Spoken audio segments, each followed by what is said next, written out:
السلام علیکم۔ آپ تمام ساتھیوں کا استقبال ہے آج کے اس کلاس میں۔ آج کے اس کلاس میں ہم بات کریں گے دکن میں اردو شعر و ادب کے بارے میں۔ میں آپ کے انفارمیشن کے لیے بتا دوں کہ اسی فیض اکیڈمی کے اوپر دکن میں اردو شعر و ادب اسی ٹاپک پہ ایک کلاس پہلے ہی لیا جا چکا ہے، جو کہ اس کا پارٹ 1 ہے، ٹھیک ہے۔ اور اگر آپ نے وہ کلاس نہیں دیکھا ہے تو میں ریکمینڈ کروں گا کہ آپ اس کلاس کو ضرور دیکھیں۔ اس کلاس کا لنک میں ویڈیو میں پرووائڈ کر دوں گا۔ اور آج کا یہ class B P S C TRE 4 کو لے کر کے ہے، اور یہ کلاس جو ہے نا 6 to 8 9 to 10 11 12 ان سبھی کے لیے یکساں طور پر مفید ہے۔ تو اگر آپ شروع سے تیاری کرنا چاہتے ہیں تو ہمارے ساتھ ضرور جڑے رہیں۔ چلیں پھر ہم کلاس کا آغاز کرتے ہیں۔ اس سے پہلے جیسا کہ میں نے کہا کہ اس ویڈیو کا پارٹ 1 لیا جا چکا ہے، تو اس پارٹ 1 میں ہم نے بہمنی دور کے بارے میں بات کری تھی۔ آج ہم بات کریں گے قطب شاہی دور کے بارے میں کہ قطب شاہی دور کیا ہے، ٹھیک ہے۔ تو قطب شاہی دور کے جو ٹائم لائننگ ہے وہ 1495 سے لے کر کے 1619 تک ہے۔ یہ ٹائم لائن ایگزام میں پوچھا جا چکا ہے، لہٰذا آپ اس ٹائم لائن کا خیال رکھیں گے، ٹھیک ہے۔ تو قطب شاہی دور جو ہے وہ گولکنڈہ کے اندر میں قائم کی گئی تھی، اور گولکنڈہ جو ہے یہ اس کا جو علاقہ ہے وہ حیدرآباد، آندھرا پردیش اور موجودہ مہاراشٹر کے بعض علاقوں پر مشتمل تھا۔ یعنی گولکنڈہ کوئی چھوٹا علاقہ نہیں تھا، یہ ایک بڑا علاقہ تھا، اور اس بڑے علاقے میں قطب شاہی حکومت کی جو ہے نا بنیاد ڈالی گئی تھی۔ تو اگر آپ سے پوچھا جائے کہ قطب شاہی حکومت کی بنیاد کہاں ڈالی گئی تھی تو وہ گولکنڈہ میں ڈالی گئی تھی، اور یہ کوئی چھوٹا علاقہ نہیں تھا۔ اس علاقے میں جو ہے نا یعنی کہ گولکنڈہ کے اندر میں حیدرآباد، آندھرا پردیش اور موجودہ مہاراشٹر کے بعض علاقے شامل تھے، ٹھیک ہے۔ اور اس دور میں بھی ہمیں کئی سارے شاعروں کے نام ملتے ہیں، ٹھیک ہے، جن میں سے کچھ نام جو بہت ہی ضروری ہیں آپ کو ضرور یاد رکھنا چاہیے، جیسے محمود فیروز، قلی قطب شاہ، اسد اللہ وجی۔ خاص کر کے یہ نام اسد اللہ وجی یہ بہت ہی پرومیننٹ قسم کا نام ہے، آپ نے آئی ہوپ کہ آپ نے یہ نام سنا ہوگا، ٹھیک ہے۔ آگے اس کے بارے میں ہم بات کریں گے اوبویسلی۔ عبداللہ قطب شاہ، غواثی، ابن نشاطی، قاضی محمود بحری، ٹھیک ہے۔ تو ایگزام میں آپ سے ڈائریکٹلی پوچھ لیا جاتا ہے کہ ذرا بتائیے کہ ان میں سے کون سے ایسے شاعر ہیں جن کا تعلق قطب شاہی دور سے ہے، اور آپ کو 4 آپشن ملیں گے، تو آپ کو بتانا ہوگا کہ اس میں سے اس میں سے کون سا آنسر صحیح ہوگا۔ تو یہ آنسر کرنے کے لیے آپ کو یہ یاد ہونا بہت ہی ضروری ہے کہ قطب شاہی دور میں کون کون سے شاعر آتے ہیں۔ تو قطب شاہی دور میں محمود ہے، فیروز ہے، محمد قلی قطب شاہ ہے، اسد اللہ وجی ہے، عبداللہ قطب شاہ ہے، غواثی ہے، ابن نشاطی ہے، قاضی محمود اور بحری ہے۔ تو یہ سارے لوگ ہیں، تو آپ ان لوگوں کا نام یاد کر لیں گے، رٹ لیں گے بلکہ، ٹھیک ہے۔ امید ہے آپ کو یہاں تک کی بات سمجھ میں آ گئی ہوگی، تو ہم آگے کی طرف چلتے ہیں۔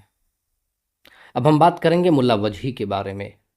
اگر آپ ان کی پیدائش اور وفات یاد رکھ سکتے ہیں تو رکھیں، اچھی بات ہے۔ یہ 1565 میں پیدائش ہوئی ہے، اور 1659 میں ان کی جو ہے نا وفات ہوئی ہے۔ دیکھیے یہ ایسے شاعروں میں سے آتے ہیں، دکن کے موسٹلی ایسے شاعر ہیں، دکن میں موسٹلی شاعر ایسے جن کے بارے میں ہمیں زیادہ جانکاری نہیں ہے، ٹھیک ہے، بہت ہی گنی چنی جانکاری ہے ہمارے پاس۔ حالانکہ اردو تنقید اور تحقیق اتنی ترقی کر چکا ہے، اس کے باوجود بھی ہم رسوخ کے ساتھ بہت زیادہ چیزیں ان کے بارے میں نہیں بتا سکتے ہیں، لیکن جو بھی چیزیں بتائی جا سکتی ہیں وہ آپ کے سامنے رکھی گئی ہیں، چلیں اسے جانتے ہیں۔ تو یہ جو ملا وجی ہیں، ان کا اصل نام ہے اسد اللہ۔ اصل نام کیا ہے؟ اسد اللہ۔ تو یہ پوچھا جا چکا ہے کہ ملا وجی کا اصل نام کیا تھا، تو وجی کا اصل نام اسد اللہ ہے، ٹھیک ہے۔ ان کے آباء و اجداد جو تھے وہ خراسان سے آ کر کے دکن میں بس گئے تھے، اور وجی وہیں پیدا ہوئے، یعنی کہ وجی کی جو پیدائش ہوئی ہے وہ دکن میں ہوئی ہے۔ اور انہوں نے قطب شاہی دور کے 4 بادشاہوں کا زمانہ دیکھا۔ یہ سوال تو کئی بار پوچھا جا چکا ہے کہ ملا وجی نے قطب شاہی دور کے کتنے بادشاہوں کا زمانہ دیکھا، یا یہ کہ ملا وجی نے کتنے بادشاہوں کا زمانہ دیکھا۔ تو کتنوں کا دیکھا؟ 4 بادشاہوں کا زمانہ دیکھا ہے وجی صاحب نے، ٹھیک ہے۔ آئی ہوپ آپ کو یہ بات ایک دم کلیئرلی سمجھ میں آ گئی ہوگی کہ وجی نے 4 بادشاہوں کا زمانہ دیکھا ہے۔ اور یہ جو قطب مشتری ہے، ان کی مشہور مثنوی ہے، کیا ہے یہ؟ ان کی مشہور مثنوی ہے، جس میں انہوں نے قلی قطب شاہ اور مشتری کے عشق کی داستان بیان کی۔ اور یہ مثنوی انداز بیان، تشبیہات اور استعارات اور تاثیر کی وجہ سے اپنی مثال آپ ہے۔ یعنی کہ وجی کی جو مثنوی ہے، اس مثنوی کا کیا نام ہے؟ تو اس مثنوی کا نام ہے قطب مشتری۔ اور یہ قطب مشتری کیا ہے؟ صنف کے اعتبار سے یہ مثنوی ہے۔ تو آپ سے سیدھا سیدھا پوچھا جاتا ہے کہ قطب مشتری کہ قطب مشتری صنف کے اعتبار سے کیا ہے، تو اس کا جواب ہے کہ قطب مشتری صنف کے اعتبار سے مثنوی ہے، اور یہ اس کے اندر قلی قطب شاہ اور مشتری کے عشق کی داستان بیان کی گئی ہے۔ اتنا فیکٹ آپ ضرور ہی یاد رکھیں گے، ٹھیک ہے۔ یہ جو قطب مشتری ہے اسے اسد اللہ وجہی نے 1609 میں تصنیف کی تھی اسے، ٹھیک ہے، تو یہ ٹائم لائن بھی آپ یاد رکھ لیجیے گا۔ اب ہم بات کریں گے سبرس کے بارے میں۔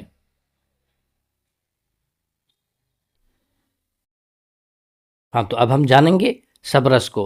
تو سبرس بھی ملا وجہی کی ہی تصنیف ہے، ٹھیک ہے، اور یہ وجہی کی نثری تصنیف ہے۔ کیسی تصنیف ہے؟ نثری تصنیف۔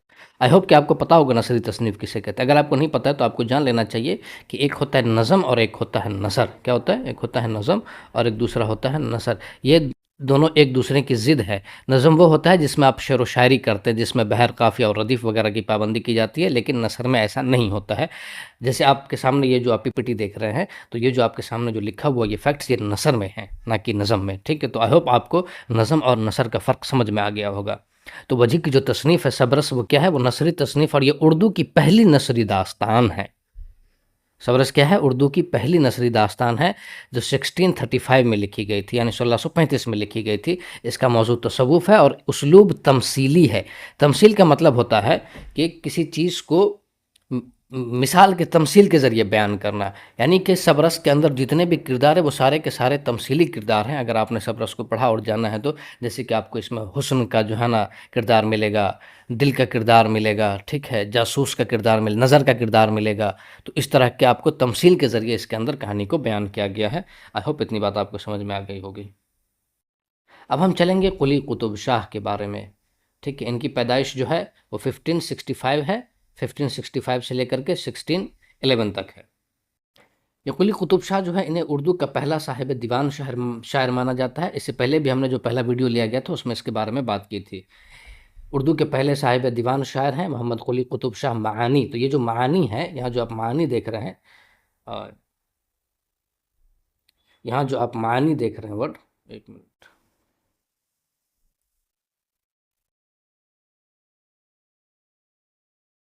یہ جو آپ معانی دیکھ رہے ہیں یہاں پہ، یہ ان کا تخلص ہے۔ تو آپ سے پوچھا جائے کہ قلی قطب شاہ کا تخلص کیا تھا، تو اس کا تخلص ہو جائے گا معانی۔ قطب شاہی خاندان کے 5ویں حکمراں تھے، یعنی کہ ان سے پہلے 4 حکمراں آلریڈی اس سلطنت میں گزر چکے ہیں اور یہ 5ویں ہیں۔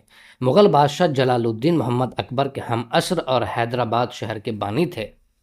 یہ بہت ہی فنٹاسٹک فیکٹس ہے، آپ کو جاننے کی ضرورت ہے کہ اردو کا پہلا صاحب دیوان شاعر کسے کہا جاتا ہے، تو قلی قطب شاہ کو کہا جاتا ہے۔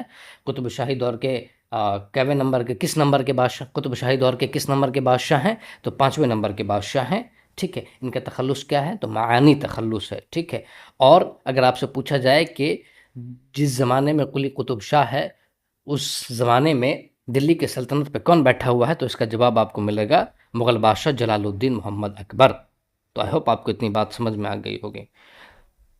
تو اب ظاہر ہے کہ قلی قطب شاہ کا جو دیوان ہے ان کے دیوان کو اردو کا پہلا دیوان مانا جاتا ہے، ٹھیک ہے۔ تو قلی قطب شاہ کا جو اردو کلیات ہے وہ 50,000 اشعار پر مشتمل ہے، جس میں لگ بھگ سبھی اصناف کے نمونے موجود ہیں۔ انہوں نے اردو شاعری کو ایرانی شاعری کے رنگ و آہنگ سے روشناس کرایا۔ تو ان کا جو کلیات ہے اس کلیات کے اندر جو ہے نا آلموسٹ سارے اصناف کے نمونے آپ کو مل جائیں گے، نظم کے مل جائیں گے، ٹھیک ہے۔ نظم کے علاوہ آپ کو جو ہے نا غزل بھی مل جائیں گے، آپ کو ربائی مل جائیں گے، تو اس طرح کے جو بھی اصناف ہو سکتے ہیں آپ کو اس کے اندر مل جائیں گے۔ اور قلی قطب شاہ کی ایک کوالٹی جو ان کی نظم یا ان کی غزل یا ان کی شاعری میں ہے وہ یہ ہے کہ انہوں نے ہندوستانی فکر کی عکاسی کی ہے اپنے جو ہے نا شاعری کے اندر میں۔ تو اس میں ہندوستانی فکر اور احساس و تہذیب اور معاشرت کی عکاسی ملتی ہے، یعنی کہ قلی قطب شاہ کا جو دیوان ہے ان کے دیوان کے اندر اور ان کے شاعری کے اندر میں ہمیں ہندوستانی فکر ملتی ہے اور ہندوستان کی تہذیب اور یہاں کی معاشرت ملتی ہے۔ اور انہوں نے عورت کو ہر روپ میں پیش کیا ہے، اسی لیے ان کو جو ہے نا 12 پیاریوں کا عاشق کہا جاتا ہے۔ کیا کہا جاتا ہے؟ 12 پیاریوں کا عاشق، ٹھیک ہے۔ تو قلی قطب شاہ ایسا شاعر ہے جسے کیا کہا جاتا ہے؟ 12 پیاریوں کا عاشق کہا جاتا ہے۔ اس بات کو آپ خیال رکھیے گا، اس بات کا یاد رکھیے گا، ٹھیک ہے، کیونکہ انہوں نے عورت کو ہر روپ میں پیش کیا ہے۔ اور ہندو دیومالا اور ہندوستانی تلمیحات اور اشارے بھی خوب استعمال کیے ہیں، یعنی کہ اوورال یہ آپ کو جاننے کی ضرورت ہے کہ انہوں نے ان کی جو شاعری ہے وہ ہندوستانی فکر کی عکاسی کرتی ہے۔ امید ہے آپ کو اتنی بات سمجھ میں آ گئی ہوگی۔ اب ہم بات کریں گے غواصی اور ابن نشاطی کے بارے میں۔ تو سب سے پہلے ہم بات کریں گے غواصی کو لے کر کے۔ تو غواصی جو ہے وہ قطب شاہی دور کا اہم شاعر ہے، ٹھیک ہے۔ سلطان عبداللہ قطب شاہ نے انہیں ملک الشعراء کا خطاب عطا کیا تھا۔ اسے پچھلے کلاس میں نے آپ کو بتا دیا ہے کہ ملک الشعراء کسے کہتے ہیں۔ اگر آپ کو نہیں پتا تو آپ پچھلا کلاس ضرور دیکھیے گا۔ تو اگر آپ سے پوچھا جائے کہ غواصی کس زمانے کا شاعر ہے، کس سلطنت سے جڑا ہوا شاعر ہے، تو یہ قطب شاہی دور کا شاعر ہے۔ اور اسے ملک الشعراء کس نے بنایا؟ تو عبداللہ قطب شاہ نے انہیں ملک الشعراء بنایا ہے۔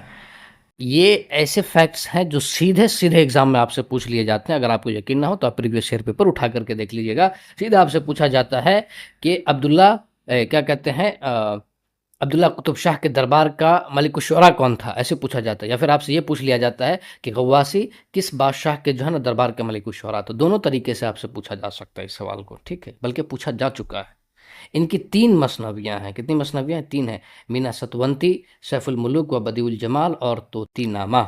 یہ تینوں مثنویاں جو ہے نا بہت مشہور ہیں۔ تو آپ ان مثنویوں کے نام یاد رکھیں گے کہ مینا ستونتی، سیف الملوک و بدیع الجمال اور طوطی نامہ یہ غواصی کی تصنیف ہے، اور ان تصانیف کے اوپر آلریڈی سوالات پوچھے جا چکے ہیں۔ حسن و عشق کا موضوع ان کا خاص میدان ہے، یعنی غواصی کا جو موضوع ہے وہ کیا ہے؟ وہ حسن و عشق کا موضوع ہے، ٹھیک ہے۔ اور غواصی کی جو تینوں مثنویاں ہیں، یعنی کہ مینا ستونتی، سیف الملوک و بدیع الجمال اور طوطی نامہ، یہ تینوں مثنویاں عشقیہ مثنویاں ہیں، لیکن بس فرق یہ ہے کہ تینوں میں الگ الگ ٹائپ سے عشق کو جو ہے نا ڈیفائن کیا گیا اور اس کے بارے میں باتیں بیان کی گئی ہیں۔ اب ہم بات کریں گے ابن نشاطی کے بارے میں۔ ان کا نام شیخ محمد مظہر الدین تھا۔ اور کبھی کبھی ایسا پوچھ لیتا ہے آپ کو کہ اس شاعر کا اصل نام کیا ہے، جیسے کہ آپ سے پوچھا جا سکتا ہے کہ ساحر لدھیانوی کا اصل نام کیا تھا۔ تو اگر آپ کو پتا ہو کہ ساحر صاحب کا کیا اصل نام تھا تو آپ کمنٹ میں ضرور لکھیے گا، ٹھیک ہے۔ تو ابن نشاطی کا اصل نام کیا تھا؟ شیخ محمد مظہر الدین تھا۔ وہ عبداللہ قطب شاہ کے دربار سے وابستہ تھے۔ ان کی ایک مثنوی ہے جس کا نام ہے پھول بن۔ اس مثنوی کے بارے میں بھی آپ سے پوچھا جا چکا ہے کہ ابن نشاطی کی کون سی مثنوی ہے۔ بی پی ایس سی میں یہ سوال پوچھا جا چکا ہے پھول بن کے بارے میں، جی بی پی ایس سی کے بارے میں، کہ پھول بن کس کی تصنیف ہے؟ تو پھول بن ابن نشاطی کی تصنیف ہے۔ اور یہ جو پھول بن ہے یہ فارسی قصہ بساط تین الانس کا دکنی ترجمہ ہے۔ میرا خیال ہے شاید یہ سوال آپ سے نہ پوچھا جائے۔ اس طرح کے سوالات generally U G C NET وغیرہ کے ایگزاموں میں پوچھا جاتا ہے کہ جو ہے نا پھول بن کس فارسی قصہ کا جو ہے نا دکنی ترجمہ ہے؟ تو بساطین الانس کا ہے۔ لیکن اگر آپ یاد رکھتے ہیں تو obviously آپ کے لیے فائدہ مند ہوگا، کیونکہ 9th یا 11th میں یہ سوال آپ سے پوچھے جا سکتے ہیں۔ اور یہ جو مثنوی ہے پھول بن، اس میں جو ہے نا عبداللہ قطب شاہ کے مداح میں اشعار بھی ملتے ہیں، کیونکہ ظاہر ہے ابن نشاطی عبداللہ قطب شاہ کے دربار کا شاعر ہے، تو اسی وجہ سے اس نے اس میں اس کے شان میں اشعار بھی کہے ہیں۔ امید ہے آپ کو اتنی باتیں سمجھ میں آ گئی ہوں گی۔ اب ہم بات کریں گے ولی دکنی کے بارے میں۔ اب بھائی کون سا ایسا اردو ادب کا طالب علم ہے جس نے ولی دکنی کا نام نہیں سنا ہو؟ میر تقی میر نے کیا خوب کہا تھا کہ ولی جو ہے نا وہ شیطان سے زیادہ مشہور ہے۔ تو بتائیے اتنا مشہور بندہ اسے کون نہیں جانتا ہے؟ تو ولی کی پیدائش 1668 میں ہے، اور این سی آر ٹی نے اس کی وفات جو ہے نا وہ 1707 بتایا ہے۔ حالانکہ یہ زیادہ درست نہیں ہے، ان کی وفات جو ہے نا وہ 1720 سے لے کر کے 1725 کے درمیان مانی جاتی ہے، یہ زیادہ بیٹر ہے، ٹھیک ہے۔ اب دیکھیے یہاں ایک بات آپ جان لیجئے، اس سے پہلے بھی میں نے شروع میں کہا کہ دکن کے موسٹلی شاعروں کے بارے میں ہمیں بہت ہی زیادہ ایکوریٹ جانکاری نہیں ہے۔ ان میں سے زیادہ تر لوگوں کی زندگی، یہ کب ایگزیکٹلی پیدا ہوئے، کب مرے، ان کی زندگی کیسے گزری، کیا حالات تھے، موسٹلی چیز یعنی زیادہ تر چیزیں جو ہے نا وہ پردہ خفا میں ہیں، یعنی ان کے بارے میں ہمیں جانکاری ہے ہی نہیں۔ بس جو بھی ہے اس کے مطابق آپ کے سامنے باتیں پیش کی جا رہی ہیں، لیکن زیادہ بہتر طور پر یہ مانا جاتا ہے کہ ولی کی وفات 1720 سے لے کر کے 1725 کے درمیان، ٹھیک ہے۔ تو ولی کا جو نام ہے وہ ولی محمد ہے۔ بعض لوگوں کا خیال ہے کہ اورنگ آباد میں پیدا ہوئے، یعنی کہ یہ ولی ایسا شاعر ہے کہ ان کی پیدائش میں بھی اختلاف ہے اور ان کی موت میں بھی اختلاف ہے، ان کی زندگی میں بھی اختلاف ہے، ٹھیک ہے۔ اسی وجہ سے کچھ لوگ اسے اورنگ آباد کے جو ہے نا مانتے ہیں کہ اورنگ آبادی ہے، کچھ لوگ جو ہے نا گجراتی بھی مانتے ہیں ان کو، لیکن زیادہ بہتر بات یہ ہے کہ ولی جو ہے نا اورنگ آبادی ہے، ٹھیک ہے، اورنگ آباد میں ان کی پیدائش ہوئی، اور شاہ وجیہ الدین گجراتی کی صحبت سے فیض حاصل کیا انہوں نے۔ اب یہاں پر ہم بات کریں گے کہ ولی کی خاصیت کیا ہے۔ تو دیکھیے جس زمانے میں ولی نے اردو شاعری کی دنیا میں قدم رکھا، اس زمانے میں دکن میں جو ہے نا جتنے بھی شاعر تھے وہ مثنوی پر، کس پر؟ مثنوی میں طبع آزمائی کر رہے تھے، ان کا جو میدان تھا وہ مثنوی تھا۔ تو ولی سے پہلے کون سی صنف چل رہی تھی؟ مثنوی چل رہی تھی. ولی کی یہ خاصیت ہے کہ انہوں نے اس مثنوی کو چھوڑ کر کے غزل کو اپنایا ہے. کیا کیا انہوں نے؟ غزل کو اپنایا. تو انہوں نے شاعری کے میدان میں قدم رکھنے کے بعد اپنے پیش رو دکن کے شعراء کے برخلاف، یعنی کہ ہم نے بتایا کہ ان کے دکن کے جو بھی شعراء تھے وہ کس میں طبع آزمائی کر رہے تھے؟ وہ دکن میں. ان کی تخلیقات جو ہے نا مثنوی میں مل رہی تھی. ٹھیک ہے. اس کے برخلاف یعنی اس کے خلاف جا کر کے ولی نے کیا ہے؟ غزل کی طرف توجہ دی ہے، غزل کو پرائیورٹی دی ہے. ٹھیک ہے. اور دیکھیے انہوں نے کیا کیا تبدیلی کی ہے اس کے بارے میں بھی ذرا جان لیجئے. ولی جو ہے نا اعلیٰ صلاحیتوں کا مالک بندہ ہے. ٹھیک ہے. ولی کوئی معمولی بندہ نہیں ہے. تو اپنی خودداد صلاحیتوں سے انہوں نے اس صنف کو بہت جلد بام عروج تک پہنچا دیا. ولی نے فارسی غزل کے مضامین اور اشتہارات، تشبیہات اور اشتہارات سے اپنی غزل کو آراستہ کیا، جس کی بدولت غزل میں ایک نئی روایت کا آغاز ہوا. یعنی کہ ایسا صرف یہ نہیں ہے کہ انہوں نے مثنوی چھوڑ کر غزل کو اپنایا، بلکہ غزل کو ایسے اپنایا کہ اس کے اندر اپنی صلاحیتوں کا جو ہے نا استعمال کیا، اس کے اندر نئی نئی چیزیں ایڈ کی ہیں. اور اس کے اندر جو ہے نا، کیونکہ فارسی میں آلریڈی غزل کہیں جا رہی تھی اور فارسی کا آلریڈی ایک بہت بڑا سرمایہ موجود تھا ان کے سامنے، تو انہوں نے اس سرمایہ سے فائدہ اٹھایا ہے. غزل کے فارسی کے سرمایہ سے فائدہ اٹھا کر کے انہوں نے کیا ہے؟ اردو کے اندر، اردو غزل میں جو ہے نا وسعت پیدا کی ہے. تو یہ ایک کارنامہ ہے ولی کا، اس میں کوئی شک نہیں. اب ہم بات کریں گے کہ ولی دکنی کی دہلی آمد، اور جب یہ دہلی آئے تو اس کے کیا اثرات ہوئے. جب دلی میں جو ہے نا ولی کا دیوان دلی پہنچا، اس کے بعد وہ 1700 عیسوی میں خود یہاں ہے. تو آپ سے یہ ٹائم لائننگ پوچھا جا چکا ہے کہ ولی جو ہے نا دلی کب پہنچے. تو ولی جو ہے نا دلی سن 1700 عیسوی میں پہنچے. ٹھیک ہے. اور یہ بھی سوال پوچھا جا چکا ہے کہ جب ولی دلی پہنچے اس وقت دلی میں کس کی حکومت تھی. تو آپ کو میں یہاں پہ بتا دوں، اس وقت اورنگزیب عالمگیر کی جو ہے نا حکومت تھی. کس کی تھی؟ اورنگزیب کی حکومت تھی. ٹھیک ہے. کیونکہ اورنگزیب کی وفات 1707 عیسوی میں ہوئی ہے اور یہ 1700 عیسوی میں دلی انٹر کرتے ہیں. تو اس وقت دلی پر کس کی حکومت ہے؟ اورنگزیب کی حکومت ہے. یہ سوال پوچھا جا چکا ہے. ٹھیک ہے. جب ان کا دیوان دلی پہنچا اور یہ خود دلی آئے تو ان کی اور ان کے کلام کی بڑی قدر کی دلی والوں نے. ٹھیک ہے. دیکھیے یہ بات آپ جان لیجئے کہ ایسا نہیں ہے کہ ولی کے دلی پہنچنے کے بعد ہی جو ہے نا دلی میں اردو شاعری شروع ہوئی ہو، بلکہ حقیقت یہ ہے کہ ولی کے دلی آنے سے قبل بھی اردو میں طبع آزمائی کی جا رہی تھی، لیکن عام طور پر لوگ اس کی طرف متوجہ نہیں تھے. اس کا مطلب ہے کہ گاہے بگاہے، یعنی کبھی کبھی لوگ جو ہے وہ شاعری کر لیتے تھے. ان کا جو ہے ایک خاص رجحان نہیں تھا، زیادہ لوگ نہیں لگے ہوئے تھے، یا اگر لگے بھی ہوئے تھے تو وہ کنٹینیوٹی کے ساتھ نہیں لگے ہوئے تھے. وہ کبھی من کیا تو کر لیے، کبھی من نہیں کیا تو نہیں کیے. اس طریقے سے یہ چیز چل رہی تھی. ٹھیک ہے. اب دیکھیے جب ولی کا دیوان جب دلی پہنچا تو اس کے دیوان میں کچھ خاصیت تھی جس کی وجہ سے جو ہے نا دلی والے اس کی طرف مڑے. ایسا نہیں کہ یوں ہی مڑ گئے. تو ولی کی شگفتہ و خوش آہنگ غزلوں نے دلی کے شعراء کا دل موہ لیا اور وہ اسی راہ پر چل پڑے. یعنی کہ ولی نے ایسے اشعار کہے، اتنے آسان اور اتنے سہل لفظوں میں اشعار کہے کہ دلی والوں کو لگا کہ ارے یار یہ تو بہت ہی گجب کی چیز ہے. ہمیں تو لگ رہا تھا کہ ریختہ گڑی پڑی ہوئی زبان ہے، اس میں اتنے اعلیٰ قسم کے تخلیقات نہیں پیش کی جا سکتی ہیں. لیکن جب انہوں نے ولی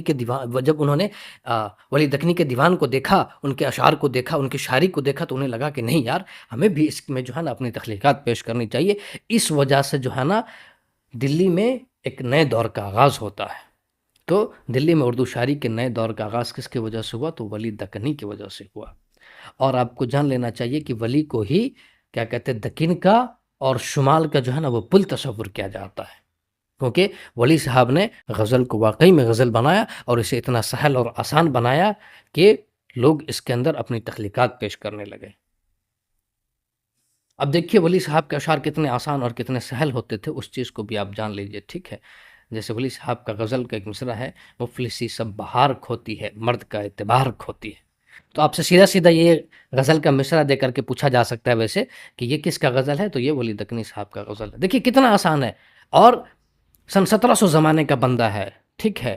یعنی کہ 18ویں صدی کا بندہ ہے، اور اس کے باوجود غزل دیکھیے کتنی آسان کہہ رہا ہے کہ مفلسی سب بہار کھوتی ہے، مرد کا اعتبار کھوتی ہے. اسے آپ پڑھیں گے نا تو آج بھی ریلیٹ کر پائیں گے. یہ کتنی آسان لگ رہی. تو آپ سوچیے اسی وجہ سے لوگ جو ہے نا غزل کی طرف متوجہ ہوئے تھے دلی والے. اور یہ بھی کہ ان کا جو دیوان ہے وہ بندھے ٹکے موضوع تک جو ہے نا نہیں محدود ہے، بلکہ دیکھیے اس میں یہ بیان کر رہے ہیں زندگی کی حقیقت کو کہ اگر آپ کے پاس مفلسی ہے نا، اگر آپ کے پاس پیسہ نہیں ہے، آپ غریب ہیں، تو مرد کا کوئی اعتبار نہیں ہے. تو اگر آپ چاہ رہے ہیں کہ زندگی میں آپ کے پاس اعتبار ہو تو آپ کے پاس مفلسی نہیں ہونی چاہیے، اور جب مفلسی نہیں ہوگی تو مرد کا اعتبار بھی رہے گا۔ تو دیکھیے ایک فلسفیانہ قسم کی بات کری ہے ولی صاحب نے، تو اس سے پتہ چلتا ہے کہ ولی صاحب کا جو دیوان ہے وہ بندھے ٹکے موضوعات تک محدود نہیں ہے۔ جب میری خبر لینے وہ صیاد نہ آیا، شاید کہ میرا حال اسے یاد نہ آیا۔ اب ہم بات کریں گے سراج اورنگ آبادی کے بارے میں۔ پیدائش 1712 ہے اور وفات 1764 ہے۔ ان کا نام سید سراج الدین حسینی ہے اور تخلص سراج ہے، ٹھیک ہے، اور اورنگ آباد میں پیدا ہوئے اور اورنگ آباد میں ہی تعلیم حاصل کی، وہی اورنگ آباد جہاں ولی پیدا ہوئے تھے، ٹھیک ہے۔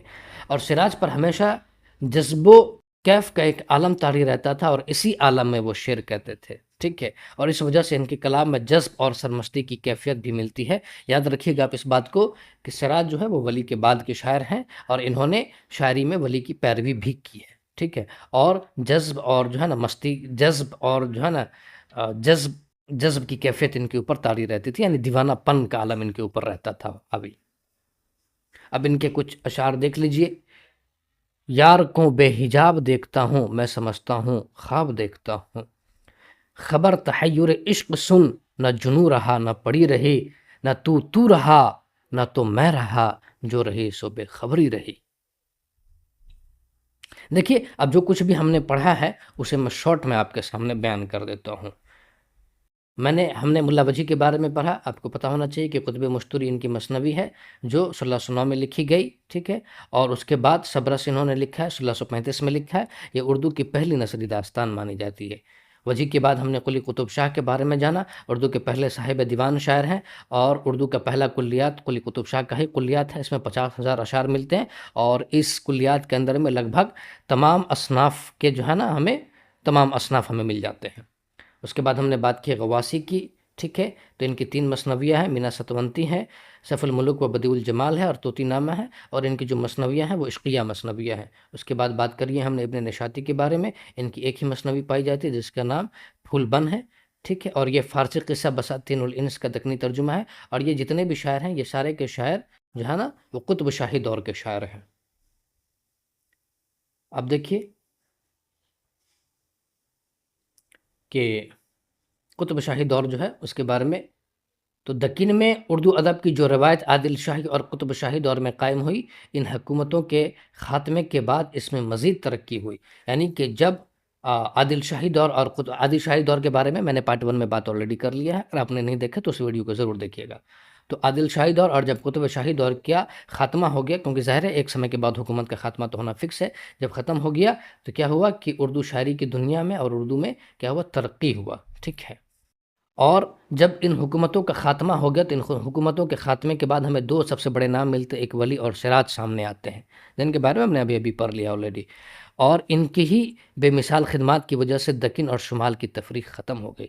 اب اس بات کو جان لیجئے، ولی اور سراج ان کا تعلق جو ہے نا وہ قطب شاہی دور سے نہیں ہے، ان کا جو ٹائم لائن ہے وہ قطب شاہی حکومت کے ختم ہو جانے کے بعد ہے، ٹھیک ہے، اور ولی اور سراج کے بعد ہی شمال اور دکن کا جو فرق تھا وہ فرق ختم ہو گیا، اور ولی اور سراج کے بعد شمالی ہند میں اردو شاعری اور ادب کا نیا روشن دور شروع ہوتا ہے۔ جیسا کہ ہم نے بات کیا کہ جب ولی صاحب دلی پہنچے اور جب ان کا دیوان دلی پہنچا تو دلی والوں کا جو ہے نا ان کا دیوان بڑا پسند آیا، اور انہیں لگا کہ یار نہیں، ہمیں بھی اس میں شاعری کرنی چاہیے، تو اس وجہ سے کیا ہوا کہ دکن اور شمال کا تفریق ختم ہو گیا اور اردو شاعری ایک نئے دور میں داخل ہو گئی۔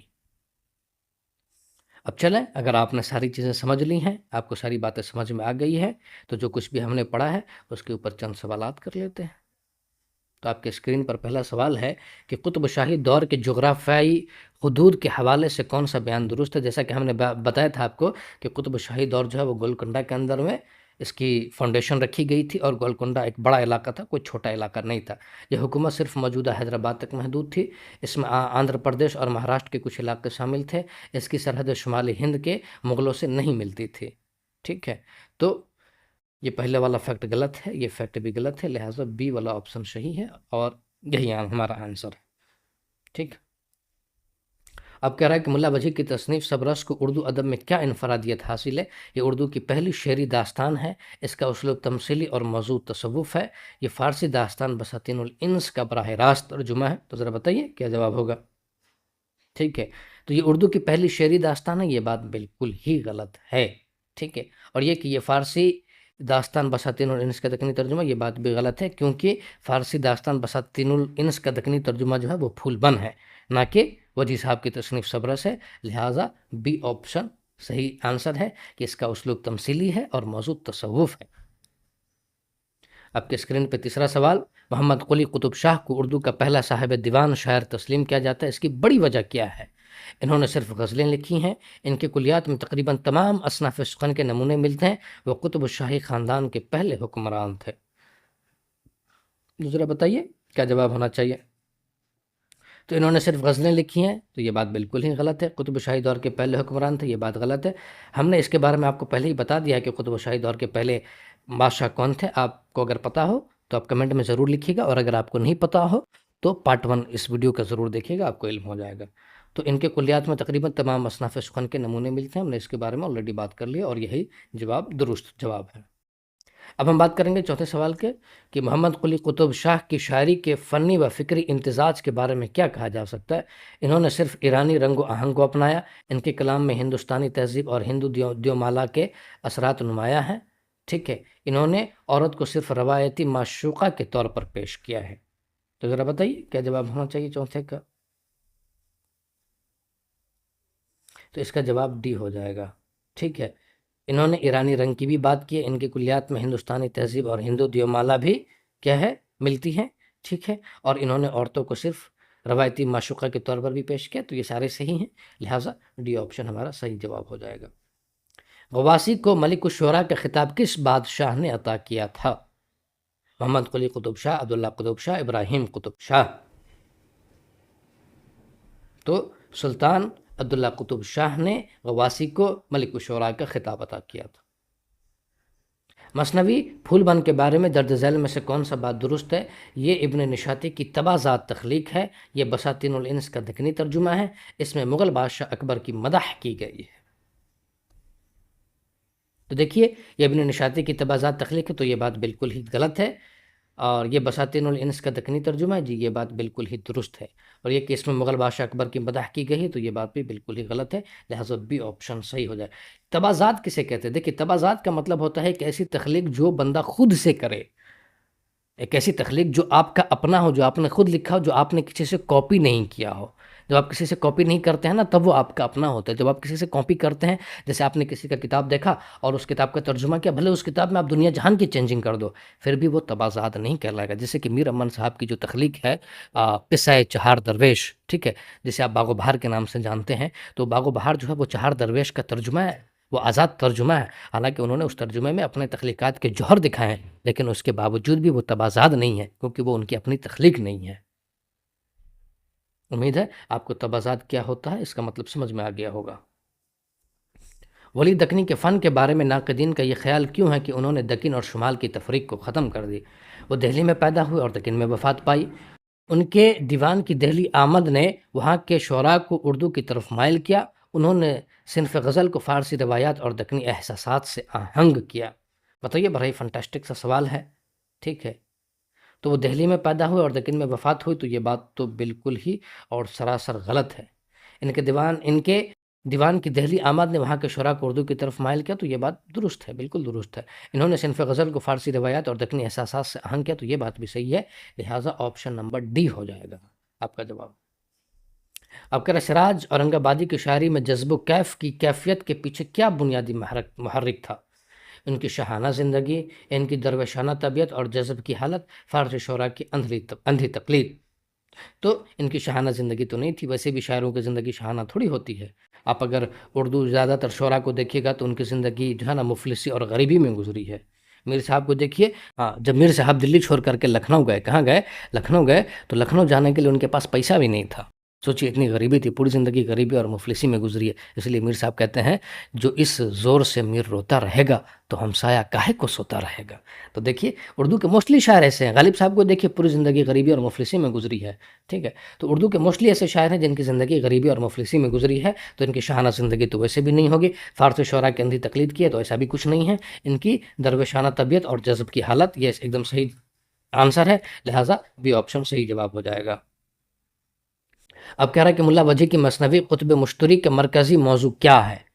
کہہ رہا ہے کہ تصوف کے مسائل ہیں، قلی قطب شاہ اور مشتری کی داستان عشق ہے، قطب شاہی دور کی جنگی تاریخ ہے۔ تو بتائیے کیا جواب ہے؟ تو اس کے اندر تصوف کے مسائل ہیں؟ نہیں، یہ بات بالکل غلط ہے۔ قطب شاہی دور کی جنگی تاریخ ہے تو یہ بھی غلط ہے، لہٰذا بھی ہمارا صحیح جواب ہے کہ اس کے اندر جو ہے نا قلی قطب شاہ اور مشتری کی داستان عشق موجود ہے۔ ولی دکنی نے اپنے پیش شروع دکنی شعراء کے برعکس کس صنف پر سب سے زیادہ توجہ دی؟ مثنوی پر، قصیدہ پر، یا غزل پر؟ بتائیے، بہت ہی فنٹاسٹک سا کوشچن ہے، ہم نے اس کے اوپر بڑا ہی ڈیٹیل میں بات کیا ہے، تو اس کا جواب ہو جائے گا غزل کے اوپر۔ آپ کو یہ جان لینا چاہیے کہ ولی سے پہلے جو شعراء تھے وہ مثنوی کے اوپر زور دے رہے تھے، اور ان ولی سے پہلے جتنے بھی شعراء ہیں ان کی ہمیں تخلیقات مثنوی میں موسٹلی کی ملتی ہیں۔ حالانکہ ایسا نہیں ہے کہ ولی صاحب سے پہلے غزل میں کسی نے طبع آزمائی نہیں کی ہے، ٹھیک ہے، ولی صاحب سے پہلے بھی غزل میں طبع آزمائی کی ہے لوگوں نے، اور غزل کو مشہور بنایا ہے۔ اگر آپ کو نہیں پتا ہو تو آپ پارٹ 1 کو دیکھیے گا، آپ کو پتہ چل جائے گا اس بارے میں۔ اور اگر آپ کو پتہ ہے تو کمنٹ میں ضرور لکھیے گا کہ ولی سے پہلے ایسا کون سا شاعر ہے جس نے غزل کو دکن کے اندر میں مقبول اور مشہور بنایا تھا۔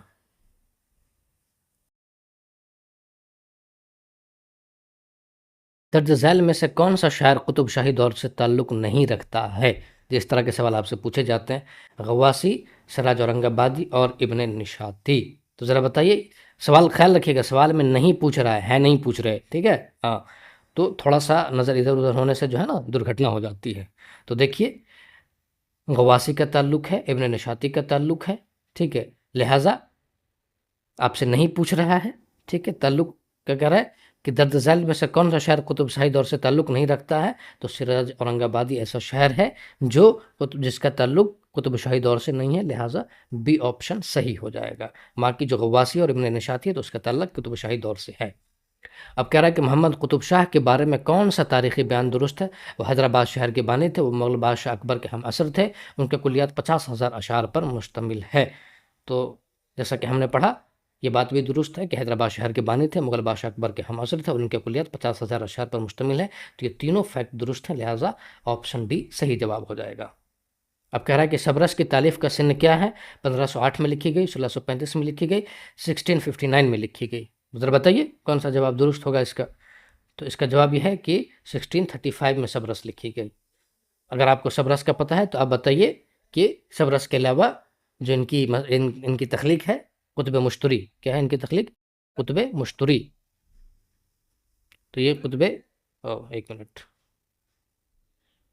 قطب مشتری، یہ قطب مشتری کب لکھی گئی؟ ذرا آپ کو کمنٹ میں ضرور بتائیے گا۔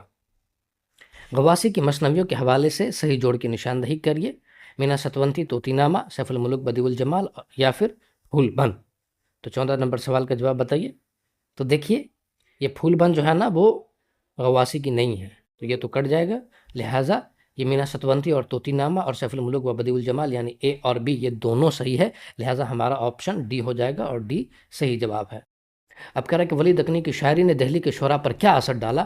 انہوں نے اردو یعنی ریختہ میں شاعری ترک کر دی، ولی کی شگفتہ غزل گوئی کے اسلوب کی پیروی کرنے لگے، دہلی میں اردو شاعری کے ایک نئے دور کا آغاز ہوا۔ تو ذرا بتائیے کیا ہوا؟ انہوں نے اردو ریختہ کی شاعری ترک کر دی، تو یہ بات بالکل ہی بکواس اور غلط اپوزٹ ہے۔ وہ ولی کے شگفتہ غزل گوئی کے اسلوب کی پیروی کرنے لگے، تو یہ بات درست ہے۔ دہلی میں اردو شاعری کے ایک نئے دور کا آغاز ہوا، تو یہ بھی درست ہے، اس کے بارے میں ہم نے بہت ڈیٹیل میں بات کری ہے۔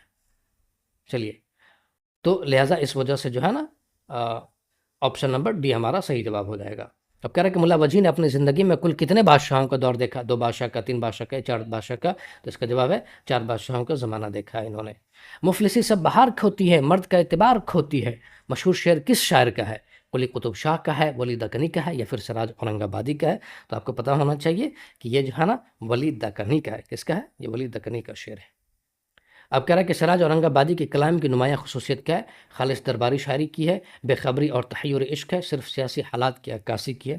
تو ذرا بتائیے کیا جواب ہوگا؟ خالص درباری شاعری کی ہے تو ایسا تو کچھ ہے نہیں، ہم نے تو یہ نہیں پڑھا ہے، یہ نہیں جانا ہے کہ کسی بادشاہ سے جڑے ہوئے تھے، ٹھیک ہے، صرف سیاسی حالات کی عکاسی کی ہے تو ایسا بھی نہیں، بے خبری اور تحیر عشق ہے، لہٰذا بی آپشن صحیح ہو جائے گا۔ اب کہہ رہا ہے کہ عادل شاہی اور قطب شاہی حکومتوں کے خاتمے کے بعد اردو ادب پر کیا اثر پڑا؟ ٹھیک ہے، اردو ادب کا زوال ہو گیا، ولی اور سراج جیسے بڑے نام سامنے آئے اور روایت مزید ترقی کر گئی، شعراء نے دکن چھوڑ کر ایران ہجرت کر لی۔ تو بتائیے کیا جواب ہوگا 19 کا؟ تو اس کا اے بالکل ہی غلط ہے، ٹھیک ہے، اور سی بھی غلط ہے، لہٰذا بی آپشن صحیح ہے کہ جب قطب شاہی اور عدل شاہی حکومت کا خاتمہ ہو گیا تو اس کے بعد ولی اور سراج آتے ہیں، اور ان کے بعد ہی اردو شاعری کے ایک نئے دور کا آغاز ہوتا ہے۔ اب کہہ رہا ہے کہ ابن نشاطی کے مثنوی پھول بند میں کس بادشاہ کی تعریف ملتی ہے؟ محمد قلی قطب شاہ، عبداللہ قطب شاہ، یا اورنگزیب عالمگیر؟ بتائیے کیا جواب ہوگا، اور آپ کو جان لینا چاہیے کہ یہ آپ کا آخری سوال ہے۔ تو محمد قلی قطب شاہ نہیں ہوگا، ٹھیک ہے، اورنگزیب عالمگیر نہیں ہوگا، لہٰذا عبداللہ قطب شاہ۔ تو ابن نشاطی کی جو مثنوی پھول بند ہے اس میں کس کی تعریف کی گئی ہے؟ عبداللہ قطب شاہ کی تعریف کی گئی ہے۔ تو آئی ہوپ کہ آپ کو اتنی بات سمجھ میں آ گئی ہوگی، اور اگر آپ کو سمجھ میں آ گیا ہے اور اگر آپ کو لگ رہا ہے کہ آپ کو اس ویڈیو سے فائدہ ہوا ہے تو آپ ویڈیو کو لائک شیئر اور ضرور کریں، ویڈیو کو لائک شیئر ضرور کریں، اور ہمارے چینل فیض اکیڈمی کو ضرور سبسکرائب کریں، اور اگر آپ کا کوئی سجیشن ہو، آپ کوئی سجیشن دینا چاہتے ہیں تو آپ کمنٹ میں ضرور لکھیے گا، آپ کے سجیشن کو انشاءاللہ ایکسیپٹ کیا جائے گا۔ تو پھر آج کے لیے اتنا ہی، آج کے اس کلاس کا اختتام کرتے ہیں، آپ سے پھر کسی دوسرے کلاس میں ملاقات ہوگی، پھر ملتے ہیں، شکریہ، السلام علیکم۔